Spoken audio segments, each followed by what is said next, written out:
کاظمی صاحب نے حصہ ڈالنا تھا، وہ شامل ہونا تھا انہوں نے اس میں، کہ آج حضرت مسلمین عقیل کی شہادت کی مجلس بھی اس عزا خانے میں یوں سمجھ لیجئے کہ محرم کے مقدمے کے طور پر ہو رہی ہے۔ صلوات پڑھیں محمد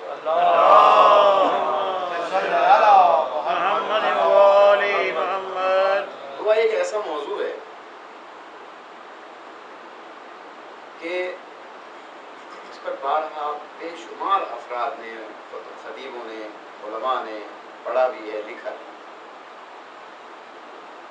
مفاتح الجنان میں جو 15 مناجات ہیں، ان میں سے ایک مناجات، ان مناجات میں سے ایک امام سجاد کی مناجات ہے۔ اس کے یہ الفاظ ہیں کہ پروردگار عالم، میں تیرا شکر ادا ہی نہیں کر سکتا۔ دیکھو صحیفہ سجادیہ میں امام کا کے کلمات اور بھی آپ کو ملیں گے کہ پروردگار میں تجھ سے دعا نہ مانگتا، دعا کو تیری مشیت کی راہ میں رکاوٹ سمجھتا، دخل سمجھتا، میں تجھ سے دعا نہ مانگتا، تیری مشیت کی راہ میں اس دعا کو میں رکاوٹ سمجھتا، لیکن میں دعا اس لیے مانگ رہا ہوں کہ چونکہ تو نے خود دعا مانگنے کا حکم دیا۔ یعنی کیا کہنا چاہتے ہیں امام سجاد کہ پروردگار جو تو نے لکھ دیا وہی ہونا ہے، جو تیری منشا ہے وہی ہونا ہے، جو تیرا ارادہ ہے وہی ہونا ہے۔ جب سب کچھ ہونا ہی تیرے حکم سے ہے تو پھر میں دعا کس لیے مانگوں؟ لیکن کیونکہ تو نے حکم دیا ہے دعا مانگنے کا، اس لیے میں دعا مانگ رہا ہوں۔ اور پھر امام سجاد یہاں فرماتے ہیں دعا مانگتا ہی وہ ہے جو خود کو عاجز سمجھ کر تجھے کبیر مانے۔ یعنی جو دعا کے لیے ہاتھ بلند نہیں کرتا گویا وہ خود کو متکبر سمجھ رہا ہے۔ تو عجز و انکساری کی علامت ہے دعا۔ اور اسی مناجات میں یہ جو مفاتیح الجنان میں وہاں بڑا عجیب جملہ امام نے فرمایا کہ میں تیرا شکر ادا ہی نہیں کر سکتا، میں تیری حمد ادا ہی نہیں کر سکتا، اس لیے کہ جب بھی میں تیری حمد ادا کرنا چاہتا ہوں، جب بھی میں تیرا شکر ادا کرنا چاہتا ہوں، اور جب بھی میں کہتا ہوں الحمدللہ، یا جب بھی میں کہتا ہوں شکرن للہ، تو یہ الحمد کہنا، یہ شکر کہنا خود اس بات کا تقاضا کرتا ہے کہ میں ایک دفعہ اور حمد کہوں اور ایک دفعہ اور شکر کہوں۔ یعنی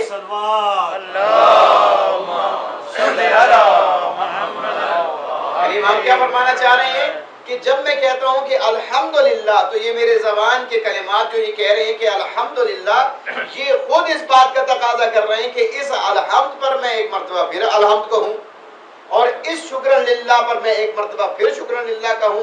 تو یہ ایک لامتناہی سلسلہ بن جائے گا کہ میں ہر شکر پر شکر بجا لاؤں، ہر حمد پر حمد بجا لاؤں، تو یہ ایک ایسا لامتناہی سلسلہ ہے جو کبھی ختم نہیں ہو سکتا۔ صلوات پڑھیں محمد و آلہ محمد۔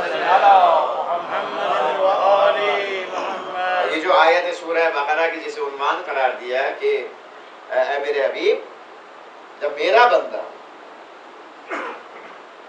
آپ سے سوال کرے میرے متعلق، تو جو مفسرین ہیں جنہوں نے قرآن کی تفاسیر کی ہیں، قرآن کی آیات کے معنی اور مطالب کو ہم تک پہنچایا ہے، سب اس بات پر متفق ہیں کہ یہ پورے قرآن مجید میں، یعنی بسم اللہ کی بے سے بناس کے سین تک، یہ واحد وہ آیت ہے جس میں پروردگار عالم نے ضمیر متکلم 7 مرتبہ استعمال کی، یعنی اپنے عبد کو اپنی طرح متوجہ کرنے کے لیے 7 مرتبہ یہ لفظ استعمال کیا ہے کہ میرے متعلق سوال کریں، مجھ سے سوال کریں، مجھ سے دعا کریں، مجھے قریب پائیں گے، انہیں چاہیے مجھے پکاریں، اور انہیں چاہیے کہ میری طرح رجوع کریں۔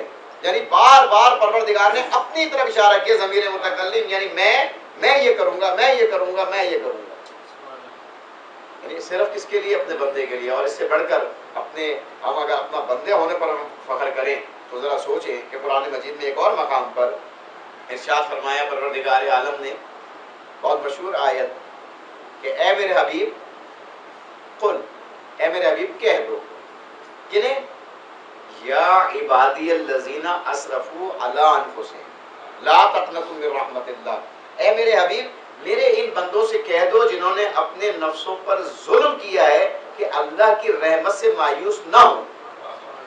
لیکن یہاں پر لفظ کیا ہے؟ یہ تو ہمیں بھی معلوم ہے کہ ہم اللہ کی رحمت سے مایوس نہ ہو اور اللہ کی رحمت سے مایوس ہونا کفر ہے، لیکن اس میں سب سے اہم بات یہ ہے کہ جب اللہ یہ کہہ رہا ہے کہ یا عبادی الذین اسرفوا علی انفسہم، جنہوں نے اپنے نفسوں پر ظلم کیا ہے، اسراف کیا ہے، اس سے پہلے لفظ کیا ہے؟ عبادی، اے میرے رسول میرے بندوں سے کہہ دو. کتنا غفور الرحیم ہے پروردگار کہ ہم گناہگار ہیں، ہم گناہ پر گناہ کیے جا رہے ہیں، وہ پھر بھی ہمیں عبد ہی کہا جا رہا ہے، ہمیں عبد ہی کہہ رہا ہے، یعنی اپنی عبدیت سے نہیں نکال رہا. صلوات پڑھیں محمد و آل محمد.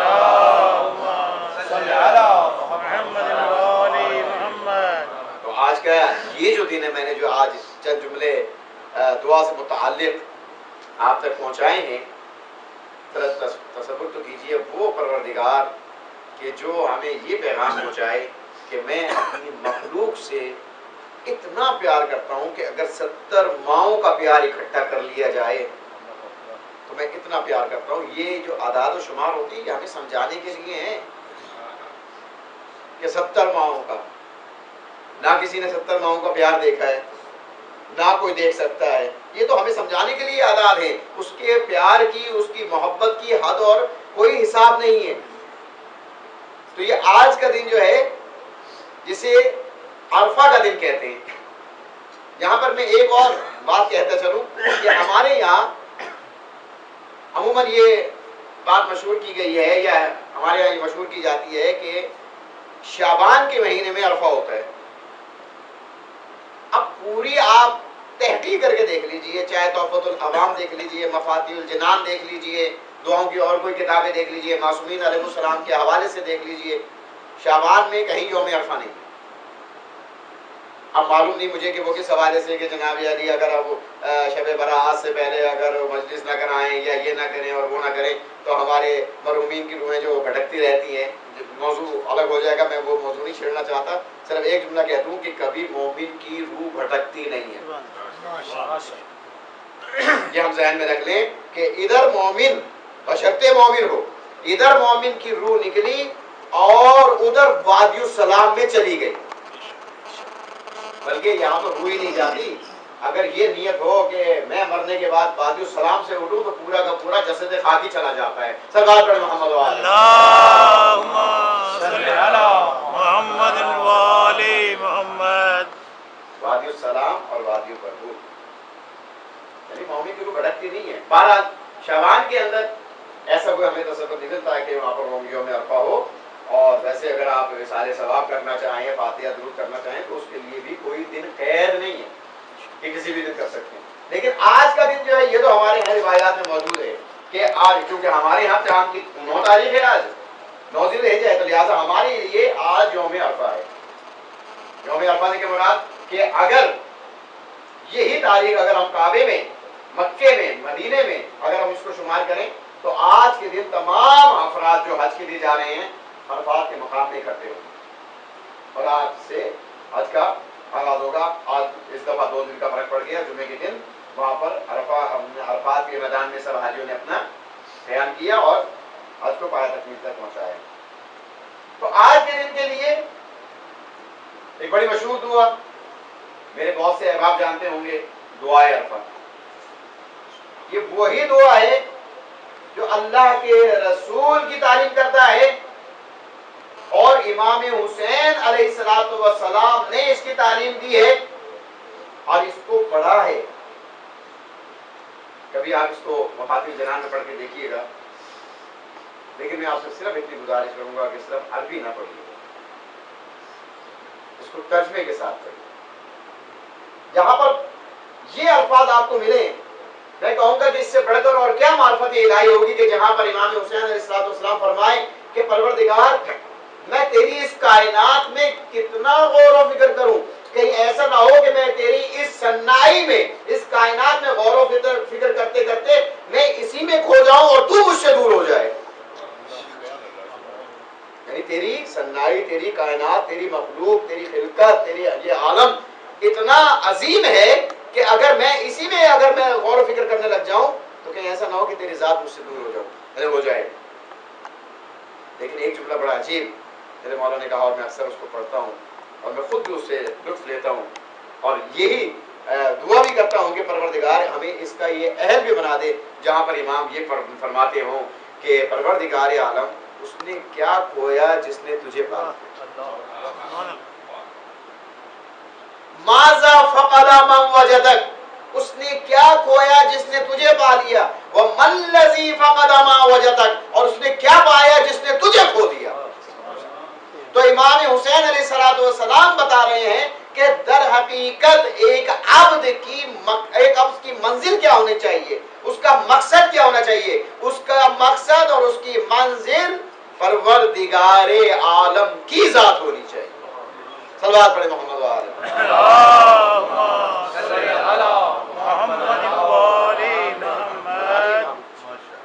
اور آپ اسی حوالے سے آپ دیکھیے کہ جہاں پروردگار نے یہ ارشاد فرمایا کہ میں 70 ماؤں کے برابر پیار کروں،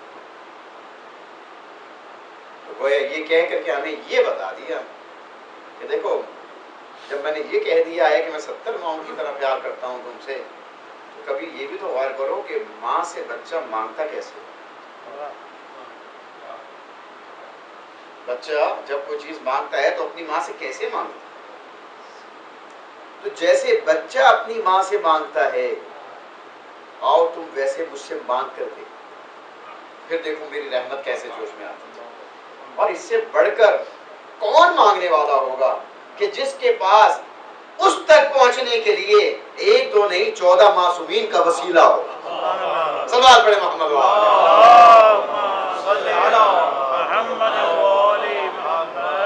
ایسے ایسے وسیلے کہ جن کی اگر قسم دے دی جائے، جن کو وسیلہ بنا کر کے پیش کر دیا جائے، تو اگر میرے گناہوں کی وجہ سے وہ مجھے رد کرنا بھی چاہے تو وسیلہ اتنا محکم ہے کہ اس کی وجہ سے کبھی رد نہیں کرے گا۔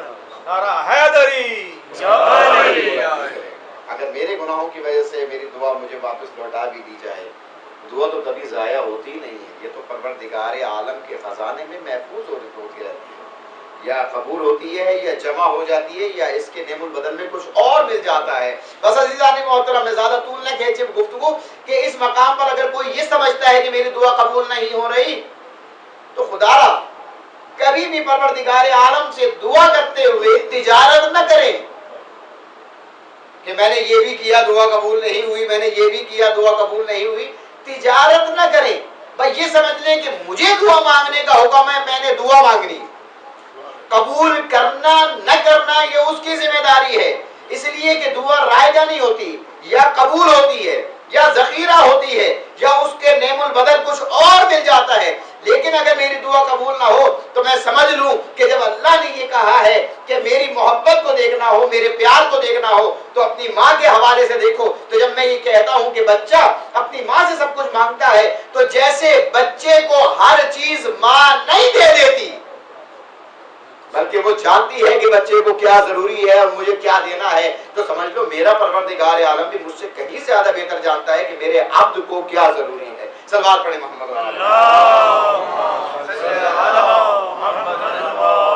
ہمیں کیا ضروری ہے، ہمیں کیا چاہیے۔ اور میں نے اس آیت کے یہ دعا کی آیت سے پہلے عنوان میں جو میں نے ایک اور بھی آیت آپ کے سامنے پیش کی تھی، وہ آج ہی کے دن کے مناسبت سے یوں سمجھ لیجئے کہ جیسے کل قربانی کا دن ہے، تو دیکھیے یہ حضرت ابراہیم علیہ السلام کی کلمات جو پروردگار عالم نے ہم تک پہنچائے، آج آپ اپنی دعاؤں کی کتابوں میں بھی دیکھتے ہیں اور ہمیں حکم بھی ملتا ہے کہ جب ہم قربانی کریں تو ان کلمات کو اپنی زبان پر لائیں، لیکن صرف کلمات زبان پر نہ ہوں، ان کے معنی اور مطالب کو بھی سمجھیں۔ وجہت وجہ للذی فطر السماوات والارض حنیفا وما انا من المشرکین، میں نے تمام اپنے ارد گرد سے رابطہ توڑ کر مکمل توجہ کی ہے اس ذات کی طرف جو زمین و آسمان کا پیدا کرنے والا ہے، اور میں خالص نرا کھرا مسلمان ہوں اور میں شرک کرنے والا نہیں ہوں۔ ان صلاتی و نسکی و محیایا و مماتی للہ رب العالمین، میری نماز، میری قربانی، و محیایا میری زندگی، میری موت سب اللہ کے لیے ہے۔ جب میں زبان سے یہ الفاظ کہہ رہا ہوں تو صرف لفظ نہیں ہونے چاہیے بلکہ ان کے معنی کو بھی سمجھ کر میں یہ جملہ کہوں کہ جب میں نے کہہ دیا کہ میری قربانی، میرا نماز، میری زندگی اور موت سب اللہ کے لیے ہے، تو کس کے لیے کہہ رہا ہوں میں؟ اللہ کے لیے۔ کون اللہ؟ نہ جسے موت ہے، اسے حیات ہی حیات ہے۔ جب اس کو موت نہیں ہے، حیات ہی حیات، تو میں فانی جو ہے اس باقی رہنے والے سے اپنی نسبت کو جوڑ رہا ہوں، تو جب وہ باقی رہے گا اور میں جب اپنی نسبت اس سے جوڑ دوں گا تو مجھے فنا کیسے آئے گی؟ آج دیکھ لیجئے کہ حضرت ابراہیم کے واقعے کو کتنا عرصہ گزر گیا حضرت اسماعیل کی قربانی کو پیش کرنے کے لیے، لیکن آج 1435 ہجری میں ہم اور آپ جو ہے اسی سنت کا احیاء کر رہے ہیں۔ تو دیکھ لیجئے کہ جس نے اس باقی رہنے والی ہستی سے اپنے آپ کو جوڑ لیا وہ کبھی فنا نہیں ہوتا اور کبھی اس کا ذکر محال نہیں ہوتا۔ ہاں، فرق یہ ہے کہ ایک قربانی جو ہے 10 ذیلحجہ کو ہوئی، وہ بھی ایک نبی زادے کی یاد ہے، اور ایک قربانی جو ہے 10 محرم کو ہے، صرف اور صرف ایک مہینے کا فرق۔ لیکن اگر قربانیوں کو دیکھا جائے اور سمجھنے کی کوشش کی جائے، سورہ صافات کی ان آیات کو ضرور تلاوت کیجئے گا۔ یقین جان لیجئے جب آپ اس کا ترجمہ پڑھیں گے تو بالکل ایسا دکھائی دے گا جیسے میں شہادت حسین پڑھ رہا ہوں، کہ اللہ سے جب سوال کیا حضرت ابراہیم نے، پروردگار مجھے بیٹا عطا فرما، اور اللہ نے انہیں ایک بچے کی بشارت بھی دے دی، جب وہ چلنے پھرنے لگا تو پھر حکم ہو گیا اس کی قربانی دو۔ تو وہاں پر الفاظ ہیں وَتَلَّهُ لِلْجَبِينِ، یعنی ماتھے پیشانی کے وقت لٹا دیا۔ کس انداز میں یہ قرآن پڑھا ہے، اور جب آپ عید کا خطبہ سنیں گے اور کسی اگر خطیب نے اس خطبے کا ترجمہ پڑھا تو آپ دیکھیے گا کہ جس وقت اس بزرگ باپ نے اپنے بیٹے کو قربانی کی طرف، قربان گاہ کی طرف لے کے جا رہے تھے اور جب لٹانے کے لیے جا رہے تھے تو یہ خطبے کے الفاظ ہیں کہ زمین نے ہلنا شروع کر دیا، آسمان نے رونا شروع کر دیا، چرند پرند سب بزرگ باپ کی اس حالت کو دیکھ کر گریاں کر رہے تھے اور حیران تھے کہ یہ کیسا باپ ہے اپنے بیٹے کی قربانی کے لیے لے کے جا رہا ہے۔ لیکن آئیے ذرا کربلا میں مجھے دیکھیں کہ کربلا کا اسماعیل علی اکبر ہے اور کربلا کے ابراہیم امام حسین، جنہوں نے ہمیں یہ سب تعلیمات ہم تک پہنچائی۔ لیکن آج تو اس ہستی کی طرف یہ دل منسوب ہے جسے سفیر امام حسین ہے۔ سفارت جو اس منصب تک پہنچے ہیں یا اس منصب کو جنہوں نے دیکھا ہے وہ جانتے ہیں کہ سفارت کتنا اہم اور مشکل ہے۔ یہ مولا امام حسین علیہ السلام کی جو تقسیم تھی وہ عجیب تقسیم، اور آپ اس الہی عمل کو جو امام حسین علیہ السلام کے ہاتھوں سے انجام پا رہا تھا ہم سمجھ نہیں سکتے۔ سمجھنا چاہیے کہ واقعہ کربلا کیا ہے۔ قاضی نور البشر شوستری صاحب، جعفر شوستری صاحب، یہ اپنی کتاب مسائل حسینیہ میں اس چیز کو بیان کرتے ہیں کہ کربلا کے 2 رخ ہیں۔ ایک ظاہری رخ ہے کہ جس میں شہادت ہمیں دکھائی جاتی ہے، ایک مانوی اور ایک روحانی رخ ہے۔ مانوی اور روحانی رخ کیا ہے؟ علامہ علی نقی کے جملے آپ نے اکثر مجھ سے سنے ہوں گے کہ شب عاشور جب امام حسین علیہ السلام نے سب کو کہہ دیا تھا کہ آپ چلے جائیں، میں آپ سے بیعت اٹھا لیتا ہوں، کوئی جانے کے لیے تیار نہیں۔ علامہ نقن صاحب کی یہ جملے ہیں کہ زندگی، امام حسین زندگی بانٹ رہے تھے، چلے جائیں، یہ میرے خون کے پیاسے ہیں نا، تم لوگ چلے جاؤ۔ علامہ کہتے ہیں کہ زندگی جتنی اس رات رسوا ہوئی اس سے پہلے کبھی نہیں، اس لیے کہ حسین زندگی بانٹ رہے تھے اور حسین کے اصحاب موت لینے کے لیے بیٹھے تھے۔ وہ اسے زندگی ہی نہیں سمجھ رہے جس زندگی کی حسین بات کہہ رہے ہیں کہ تم چلے جاؤ میں تمہیں آزاد کرتا ہوں، نہیں، وہ یہ سمجھ رہے ہیں کہ ہماری زندگی ہی حسین ہے۔ تو امام حسین کی تقسیم بڑی عجیب تھی۔ علماء بیان کرتے ہیں جنہوں نے عرب کے شجاعوں پر نظر کی ہے، عرب کی شجاعت کو پڑھا ہے، وہ یہ جانتے ہیں کہ بعد از امام حسن علیہ السلام 4 تلواریں تھیں عرب کی جو بڑی مشہور تھیں، اور متفق طور پر جب لکھتے ہیں لکھنے والے جو شجاع ہیں عرب کے قصائد لکھتے ہیں، لکھتے ہیں اگر یہ 4 تلواریں کسی ایک میدان میں جمع ہو جاتی تو اس میدان کا نقشہ بدل جاتا، بالخصوص کربلا. وہ 4 تلواریں کون سی ہیں؟ پہلی تلوار خود مولا امام حسین علیہ السلام، دوسری تلوار حضرت مولا عباس علیہ السلام، تیسری تلوار مولا امام حسین علیہ السلام کے بھائی محمد حنفیہ، اور چوتھی تلوار حضرت مسلم بن عقیل. یہ 4 وہ تلواریں تھیں اس دور میں کہ اگر ایک مقام پر اکٹھی ہو جاتی اور اگر کربلا کے میدان میں اکٹھی ہو جاتی تو کربلا کے میدان کا نقشہ بدل جاتا. لیکن مولا کی تقسیم عجیب تھی، جسے سب سے زیادہ جلال تھا اسے خود اپنے ساتھ لے کے چلے. اور جنہوں نے جنگ جمل و صفین اور نہروان میں اپنی شجاعت کے جوہر دکھائے تھے محمد حنفیہ، انہیں اپنا نمائندہ بنا کر چھوڑ کر چلے، اور حضرت مسلم بن عقیل کو اپنا سفیر بنا کر لیا. میں خطیب کی کلمات پڑھ رہا تھا، بڑی عجیب بات کہی انہوں نے کہا کہ ذرا تجزیہ تو کیجیے حضرت مسلم بن عقیل کا. میں وہ پورا واقعات تو شاید نہ پڑھ سکوں، لیکن حالات میں حضرت مسلم بن عقیل کوفہ پہنچے اور کیسے آپ کے ہاتھ پر بیعت ہوئی. اگر بیعت ہی کی بات کرنی ہے تو ہم اتنا سن لیں کہ جس وقت حضرت مسلم بن عقیل نے بیعت کے لیے ہاتھ پھیلایا ہے، ہاتھ بڑھایا ہے اور لوگوں نے ہاتھ پر بیعت کی ہے، تو کیا شان ہے حضرت مسلم بن عقیل کی کہ آج آپ کے ہاتھ پر ہونے والی بیعت در حقیقت حسین ابن علی کے ہاتھ پر ہونے والی بیعت ہے. یعنی مسلم بن عقیل کا ہاتھ مسلم بن عقیل کا ہاتھ نہیں ہے، یہ دست حسین ابن علی ہے جو یزید چاہ رہا ہے، لیکن آج تمثیل کے طور پر مسلم بن عقیل کا ہاتھ جو حسین ابن علی کا ہاتھ بنا ہوا ہے، ان کے ہاتھ پر بیعت ہو رہی ہے. لیکن کہنے والے بڑی عجیب بات کہہ جاتے ہیں، کہتے ہیں کہ ذرا کربلا کے واقعات کا تجزیہ تو کیجیے اور مسلم کی شہادت کو بھی دیکھیے.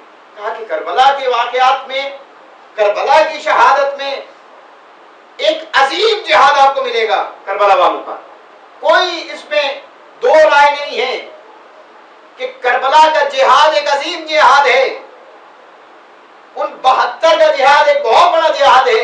لیکن کوفہ میں اس اکیلے کا جہاد 72 کے مقابلے میں اگر آپ دیکھیں تو حدیث کہتے ہیں کہ اگر آپ نے اس جہاد کو ملانا ہے تو دیکھیے کہ فرق کیا ہے اس جہاد میں.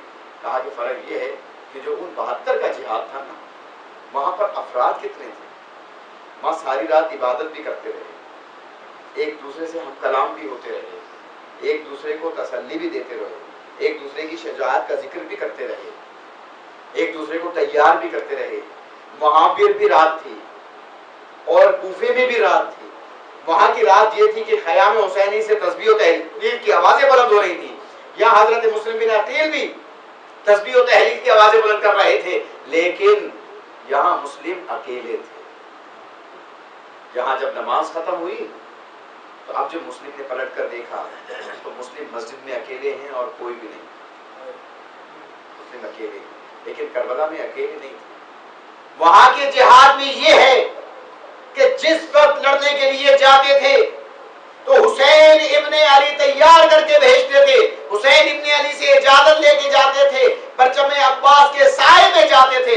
لیکن آج کا جو صبح کا یہ جہاد ہے حضرت مسلم بن عقیل کا، کوئی مسلم بن عقیل کو رخصت کرنے والا نہیں ہے، کوئی تسلی دینے والا نہیں ہے. آج مسلم بن عقیل کوفہ کی گلیوں میں سرگرداں ہے، کوئی سہارا دینے والا نہیں. اسے غریب الوطن کہا جائے، اپنے وطن سے دور، اپنے اہل و عیال سے دور، اپنے آقا و مولا سے دور، گلیوں میں مسلم بن عقیل چل رہے ہیں، کوئی پوچھنے والا نہیں، کوئی سہارا دینے والا نہیں. دیکھا کہ ایک دروازے کے باہر ایک عورت کھڑی انتظار کر رہی ہے کسی کا کہ آگے بڑھے. سلام کیا، سلام کا جواب ملا. اس عورت سے کہا کہ مجھے پیاس ہے، کچھ پانی دے دو. عورت گئی اور پانی کا کوزہ بھر کر لائی. حضرت مسلم بن عقیل نے پانی پیا اور پانی پینے کے بعد کوزہ واپس کیا اور اسی جگہ پر بیٹھ گئے. عورت نے کہا اے مرد خدا، جو تم نے چاہا تھا وہ تو میں نے پورا کر دیا، زمانہ پر عشوب ہے، اب تو اپنے گھر کو جاتا کیوں نہیں؟ مسلم کوئی جواب نہیں دیتے. پھر اس عورت نے دوبارہ پوچھا، پھر مسلم جواب نہیں دیتے. جب تیسری مرتبہ پوچھا تو مسلم نے کہا وہ کہاں جائے جس کا گھر ہی نہ ہو.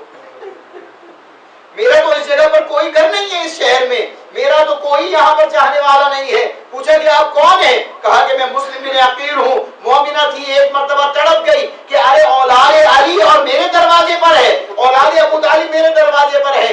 اپنے گھر میں رکھا، اپنے گھر میں اہتمام سے ٹھہرایا. لیکن عزیزان محترم، کسی نے یہ خبر دے دی کہ مسلم جو ہیں وہ اس گھر میں موجود ہیں. دیکھیے یہ ہے شجاعت مسلم، یہ ہے شجاعت مسلم کہ جس وقت یہ پتہ چل گیا کہ مسلم اس گھر میں موجود ہیں، عبید اللہ ابن زیاد ملعون نے فوجیں بھیجنا شروع کی، سپاہی بھیجنا شروع کی. جب گھوڑوں کی ٹاپوں کی آواز آئی، اسلحے کی کھنکھناہٹ کی آواز آئی، تو اس وقت آپ نے شمشیر نکالی اور چاہتے ہیں لڑنے کے لیے باہر جائیں.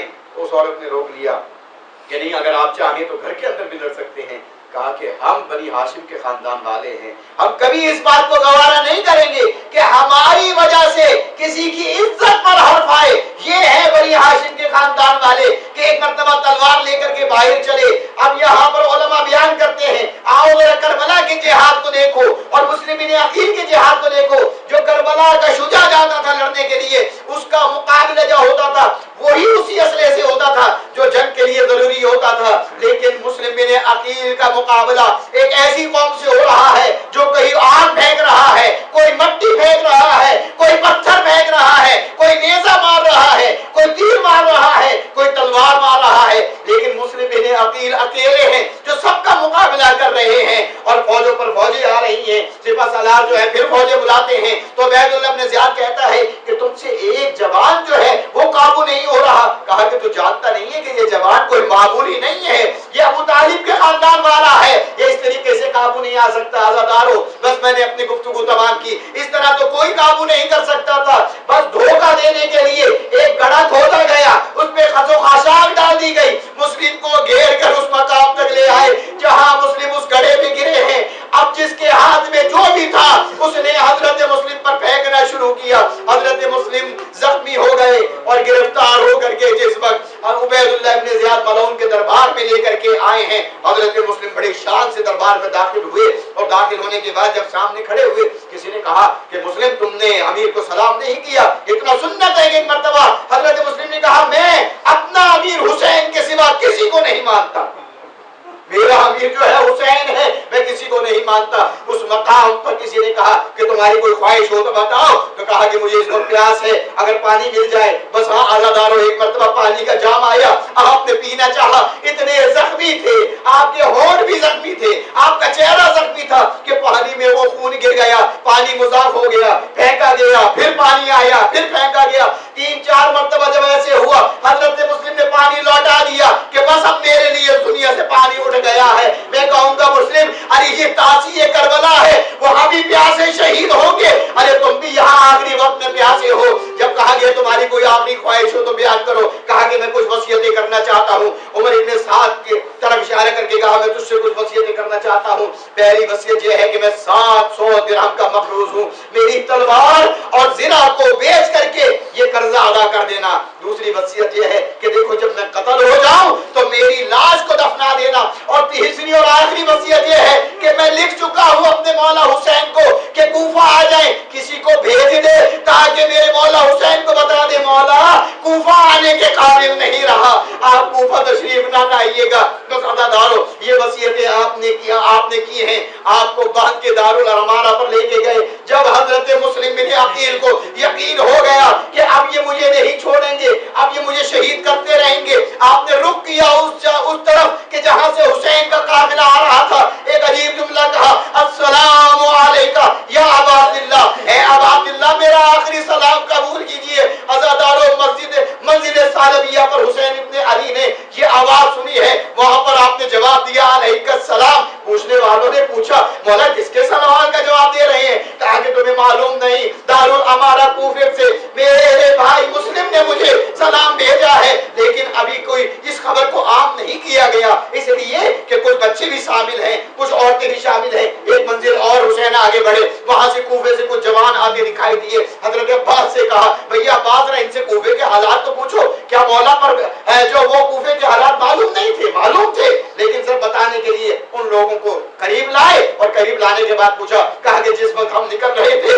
مسلم کو شہید کر دیا گیا تھا، ہانی کو شہید کر دیا گیا تھا، میں اتنا سننا تھا، آپ نے خیمے آویزہ کروائے۔ ایک مرتبہ حضرت عباس سے کہا، حضرت زینب سے کہا ذرا مسلم کی بچی کو لے کر کے آؤ، مسلم کی بچی عاتکہ کو لائے، اپنے زانوں پر بٹھایا، دستے شفقت پھیرا، بچی نے بھی عجیب جملہ کہا، تاریخ کے الفاظ ہے، چچا جان آج تو آپ ایسے ہاتھ پھیر رہے ہیں جیسے میں یتیم ہو گئی ہوں۔ امام حسین نے سینے سے لگایا، اے میری بچی اپنے آپ کو یتیم نہ کہنا، جب تک حسین زندہ ہے تم یتیم نہیں۔ میں کہوں گا مسلم کی بیٹی، ارے یہ تیرا مقدر ہے، تیرے لیے دستے شفقت حسین ہے، لیکن عاشور میں جب حسین ابن علی جو ہے شہید ہوں گے، کون ہوگا یہ سکینہ کے سر پر دستے شفقت رکھے گا؟ بس آخری جملہ کہنا چاہتا ہوں، جب واقعہ کربلا ہو چکا اور ہونے کے بعد جب یہ قافلہ کوفہ پہنچا ہے تو مسلم بن عقیل کو شہید کر کے آپ کا سر مبارک دارالعمارہ پر لٹکا دیا گیا۔ اس مقام پر جب یہ قافلہ گزر رہا تھا